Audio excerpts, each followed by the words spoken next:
এখন আমরা এই অঙ্কটা সমাধান করব যদি এ ও বি দুটি সেট হয়। বলা হচ্ছে যে এ ও বি যদি দুটি সেট হয় তবে সেট দ্বয়ের কার্টেসীয় গুণজ কি এ ক্রস বি। এ ক্রস বিকে বলা হয় সেট দ্বয়ের কার্টেসীয় গুণজ। সেটের অন্তর্গত ক্রমযোগগুলোর অশূন্য উপসেটকে কি বলে? এটাকে কিন্তু আমরা অন্বয় বলবো। মনে রাখবা যে যদি এ ও বি দুটি সেট হয় তবে তাদের সেট দ্বয়ের কার্টেসীয় গুণজ এ ক্রস বি সেটের অন্তর্গত ক্রমযোগগুলোর অশূন্য উপসেটকে বলে হচ্ছে অন্বয়। দেখো এই অঙ্কটা কি বলা আছে, যদি এ ও বি দুটি সেট হয়, যদি এ ও বি দুটি সেট হয় তবে এ ও বি সেটের অন্বয় আর হলে, দেখো বলা আছে এ ও বি যদি দুটি সেট হয় এবং এ ও বি সেটের অন্বয় যদি আর হয় তাহলে নিচের কোনটি সঠিক? দেখো নিচের কোনটা সঠিক হবে? আরটা হবে কি এ ক্রস বি এর উপসেট। দেখো এ ও বি দুটি সেট হয় তবে এ ও বি সেটের অন্বয় যদি আর হয় তাহলে এই আর সেটটা কি হবে? আর সেটটা হবে এ ক্রস বি এর উপসেট, তার মানে আর উপসেট হবে এ ক্রস বি, তার মানে অ্যান্সার হবে হচ্ছে ক। দেখো এখন এই অঙ্কটা সমাধান করাবো। এ সমান দেওয়া আছে, বি সমান দেওয়া আছে, বলা আছে এ ও বি এ উপাদানগুলোর মধ্যে বলা আছে X greater than or equal Y সম্পর্কটি বিবেচনা করে গঠিত অন্বয় কোনটি? তাহলে গঠিত অন্বয় বের করতে হবে। তাহলে গঠিত যদি অন্বয় বের করতে চাই তাহলে আমরা এ ক্রস বি সমান বের করব। তাহলে এ ক্রস বি বের করব। দেখো এই 3 সাথে 2 হবে একবার, তার মানে 3,2 লিখবো। এরপরে আবার 3 সাথে 4 হবে, তাহলে আমরা 3 সাথে 4 লিখবো।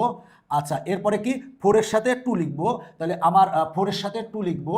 এরপরে দেখো 4 এর সাথে 4 লিখবো, তাহলে আমরা 4 এর সাথে 4 লিখবো। লেখার পর এবার টোটালটা একটা দ্বিতীয় বন্ধনী দিব।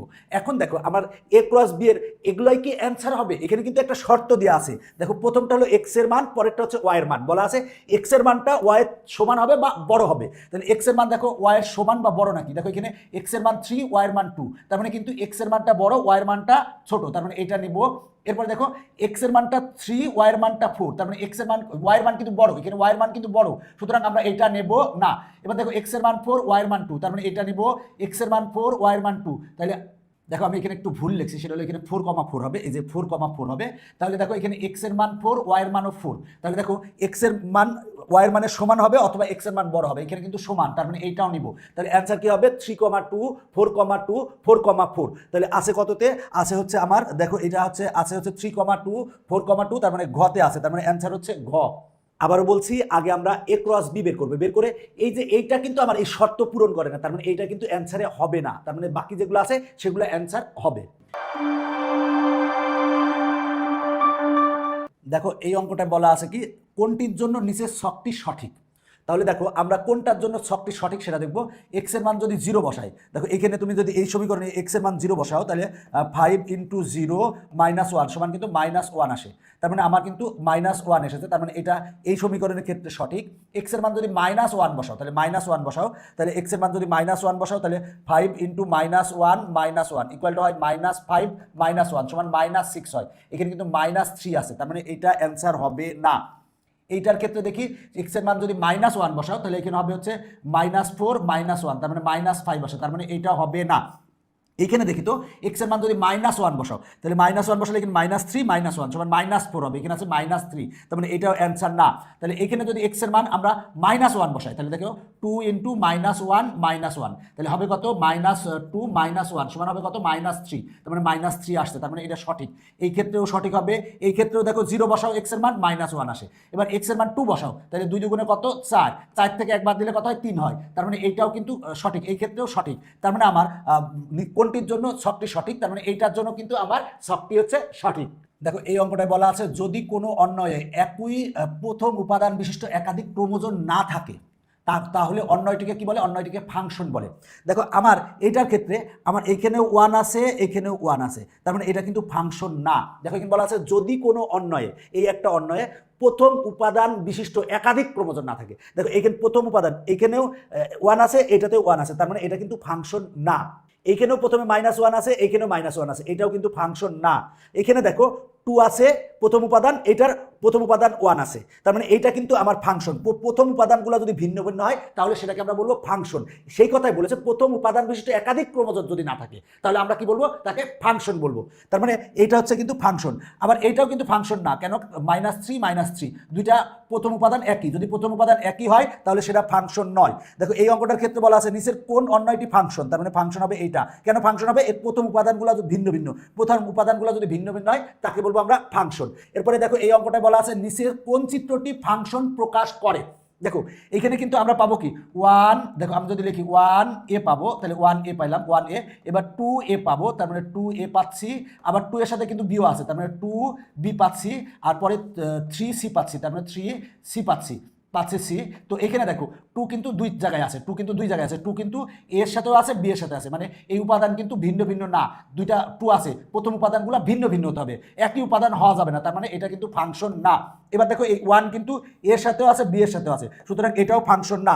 এখানে 3 কিন্তু এর সাথেও আছে, সি এর সাথেও আছে, তার মানে কিন্তু আমরা 3, a লিখবো, আবার 3, c লিখবো, তার মানে প্রথম উপাদানগুলো একই আছে, ভিন্ন ভিন্ন না, এটাও ফাংশন না।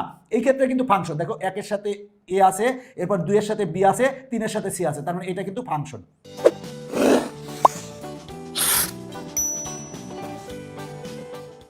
এই অঙ্কটা বলা আছে এক্স অক্ষের ওপর কোনো বিন্দুর কোটি কত। দেখো আমরা যদি লেখচিত্র অঙ্কন করি, লেখচিত্রে দেখো এইটা হচ্ছে এক্স অক্ষ, আর এটা হচ্ছে ওয়াই অক্ষ, এটা হচ্ছে এক্স, এটাকে আমরা বলি এক্স প্রাইম, এটাকে বলি আমরা ওয়াই, এটাকে বলি ওয়াই প্রাইম, আর এটাকে বলা হয় মূল বিন্দু। বলা আছে এক্স অক্ষের ওপর কোনো বিন্দুর কোটি কত। দেখো এই এক্স অক্ষের উপরে দেখো এইটাকে এক্স কমা ওয়াই লিখলাম, এটাকে বলা হয় কোটি, আর এটাকে বলা হয় ভুজ, আর এই টোটালটাকে বলা হয় স্থানাঙ্ক। স্থানাঙ্ক কাকে বলে? যে অঙ্ক দ্বারা কোনো কিছু স্থান নির্দেশ করে। তাহলে কোন মানে এক্স অক্ষের উপর কোনো বিন্দুর কোটি কত। এক্স অক্ষের উপরে কোনো বিন্দুর কোটি মানে ওয়াই এর মান কিন্তু 0 হয়, মানে কোটি কিন্তু 0 হয়। কেন 0 হয়? দেখো আমরা যদি 4,0 লিখি তাহলে কি এক্স অক্ষ বরাবর 4 ঘর যাবো, আর ওয়াই অক্ষ বরাবর কিন্তু যাবো না, তার মানে এক্স অক্ষ বরাবর 4 ঘর, 1 2 3 4 এখানেই থাকবে, এখানে থাকবে। এক্স অক্ষের উপর যে কোনো বিন্দুর কোটি 0, মনে রাখবা এক্স অক্ষের উপর যে কোনো বিন্দুর কোটি 0, তার মানে মনে রাখবা যে এক্স অক্ষের উপর যে কোনো বিন্দুর ওয়াই মান 0, এটা মনে রাখবা।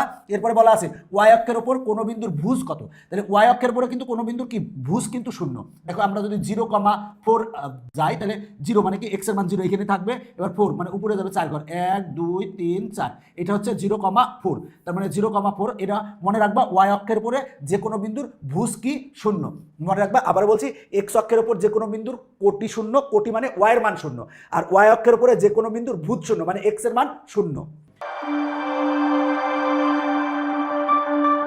এরপরে দেখো এই অঙ্কটা বলা আছে -3,1 আর এবং 3,-1 বিন্দু দুটির অবস্থান ছক কাগজের কোন চতুর্ভাগে। দেখো এটা হচ্ছে এক্স অক্ষ, এটা ওয়াই অক্ষ, এটাকে বলা হয় প্রথম চতুর্ভাগ, এটাকে দ্বিতীয় চতুর্ভাগ, এটাকে তৃতীয় চতুর্ভাগ, এখানে বলা হয় চতুর্থ চতুর্ভাগ।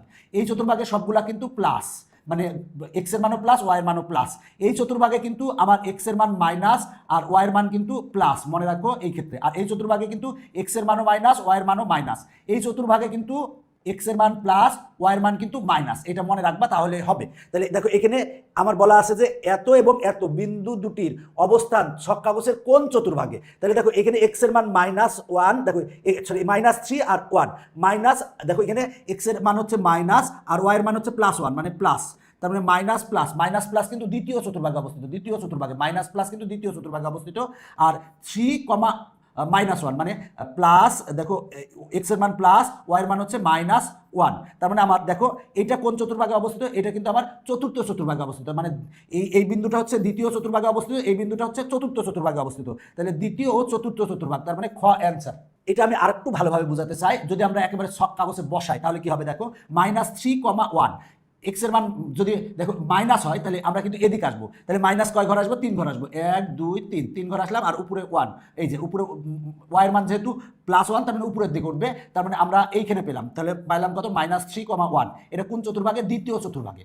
আচ্ছা এইটা কোন চতুর্ভাগে হবে, এক্স এর মান 3 প্লাস, তার মানে এদিকে যাবে 3 ঘর, 1 2 3, আর -1 হলে নিচে আসবে, ওয়াই এর মান -1, তার মানে এই জায়গায় হবে, তার মানে এটা কোন চতুর্ভাগ, চতুর্থ চতুর্ভাগ, তার মানে দ্বিতীয় ও চতুর্থ চতুর্ভাগে অবস্থিত। দেখো আমরা এই অঙ্কটা সমাধান করাবো। 3x = y + 3 সরলরেখাটির উপরস্থ বিন্দু কোনটি, মানে এই সরলরেখাটার উপরস্থ মানে উপরের বিন্দু কোনটা সেটা আমরা দেখব।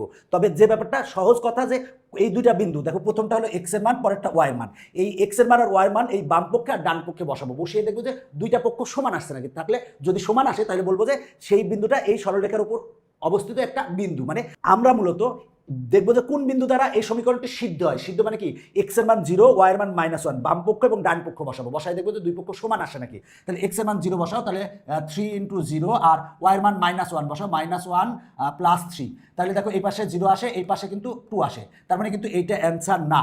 এবার এটার ক্ষেত্রে এক্স এর মান কত বসাবো, -2 বসাবো। তাহলে -2 যদি বসাই তাহলে আমরা আসবে হচ্ছে এক্স এর মান -2 বসাবো, তাহলে -2 আর ইকুয়াল টু ওয়াই এর মান কত বসাবো, 3 বসাবো। তার মানে 3 + 3, তাহলে এই পাশে আসছে -6, এই পাশে আসছে +6, দুইটা কি সমান আসছে, আসে নাই। তার মানে এই বিন্দুটাও এই সমীকরণের উপর অবস্থিত না। আচ্ছা, ও এক্স এর মান 1, ওয়াই এর মান 1 বসাও দেখি। এক্স এর মান 1, তার মানে 3 × 1 = ওয়াই এর মান 1 বসাও, তাহলে পাবা কত দেখো, 3 = 4, 3 = 4, এই দুটো সমান না, তার মানে এটাও কিন্তু অ্যান্সার না। তাহলে এটা অবভিয়াসলি অ্যান্সার হবে। দেখি এটা অ্যান্সার নাকি। এক্স এর মান কত বসাবো, এক্স এর মান বসাবো 2, তাহলে 3 × 2 = ওয়াই এর মান কত বসাবো, ওয়াই এর মান 3 বসাবো, তাহলে 3 + 3, দেখো 3 × 6 আর এখানেও 3 × 6, তাহলে বাম পক্ষ আর ডান পক্ষ সমান আসছে, তার মানে এইটাই অ্যান্সার। এই বিন্দুটাই এই সরলরেখার উপর অবস্থিত। মূল কথা, এই বিন্দু দ্বারা এই সমীকরণটি সিদ্ধ হয়েছে। সিদ্ধ মানে এক্স এর মান 2 আর ওয়াই এর মান 3 আমরা বাম পক্ষ এবং ডান পক্ষে বসিয়েছি, বসিয়ে কিন্তু দুই পক্ষ সমান এসেছে। তার মানে এই বিন্দু দ্বারা এই সমীকরণটা যেহেতু সিদ্ধ হয়েছে, তার মানে এই বিন্দুটাই হচ্ছে এই সরলরেখার উপর অবস্থিত একটা বিন্দু। এখন আমরা এই অঙ্কটা সমাধান করাবো। কোন সমীকরণটির লেখচিত্র মূল বিন্দু দিয়ে যাবে। মূল বিন্দু মানে কি, মূল বিন্দু মানে 0,0, 0,0 বিন্দু দিয়ে যাবে। এই যে মনে করে লেখচিত্র অঙ্কন করলাম, এই মূল বিন্দু দিয়ে যাবে কোন সমীকরণটি। মূল বিন্দু মানে কি, এই 0,0 বিন্দু দ্বারা কোন সমীকরণটি সিদ্ধ হয়। সিদ্ধ মানে এক্স এর মান 0 বসাবো, ওয়াই এর মান 0 বসাবো, বাম পক্ষে বসাবো, ডান পক্ষ আসে নাকি আমরা সেটা দেখবো। তাহলে দেখো এক্স এর মান যদি এখানে 0 বসাও, ওয়াই এর মানও 0 বসাও, তাহলে কত আসে, 0,0 মানে 0 আসে, ইকুয়াল টু কত আছে, 5 আসে। তাহলে এটা তো হবে না, কারণ দুইটা সমান না। এখানেও 0 0 বসাও, সেক্ষেত্রে 0 - 0 মানে কিন্তু 0, তার মানে এখানে কিন্তু 7 আছে, তার মানে এটাও অ্যান্সার না। এখানে এক্স এর মান যদি 0 বসাও, এটাও 0 হবে, এখানে ওয়াই এর মান 0 বসালে এটাও 0 হবে। 0 আর 0 যোগ করলে 2 হবে না, 2 হবে না। একটা 0 আর একটা 0 2 হয় না, 0 তো কোনো মানই নাই, তার মানে একটা 0 আর একটা 0 মিলে 0ই হবে। তার মানে দেখো আমরা এখানে এক্স এর মান 0 বসিয়েছি, ওয়াই এর মানও 0 বসিয়েছি। 5 × 0 মানে কত, 0, প্লাস 3 × 0 মানে কত, 0, সমান কত আসে, একটা 0 মানে দুইটা 0 না, 0 তো কোনো ভ্যালু নাই, তার মানে 0 হয়। তার মানে আমার বাম পক্ষে এক্স এর মান আর ওয়াই এর মান বসিয়ে আমি কিন্তু ডান পক্ষ পেয়েছি। তার মানে এই সমীকরণটা হচ্ছে মূল বিন্দু দিয়ে যায়। মূল বিন্দু দিয়ে মানে 0 0 বিন্দু দিয়ে যায়। তার মানে এই সমীকরণটা মূল বিন্দু দিয়ে যায়। যদি সমানের ওই পাশে কোনো মনে করো যে ধ্রুবপদ না থাকে, ধ্রুবপদ 0 থাকে, তাহলে বুঝবা যে সেটা মূল বিন্দু দিয়ে যাবে। মানে ধ্রুবপদ মানে চলক বাদ দিয়ে যদি কোনো পদ না থাকে, এই পাশে বা ওই পাশে চলক বাদ দিয়ে যদি কোনো মানে পদ না থাকে, সেটা হবে মূল বিন্দুগামী। মনে রাখো, তাহলে হবে। এইটা অ্যান্সার হবে না, এটা হচ্ছে মূল বিন্দুগামী। মানে সিদ্ধ করো, সেটা হলো এক্স এর মান 0, ওয়াই এর মান 0, বসাও বাম পক্ষে, সবটার বাম পক্ষে বসাও, কোনটার ডান পক্ষ আসে সেটাই হবে হচ্ছে অ্যান্সার।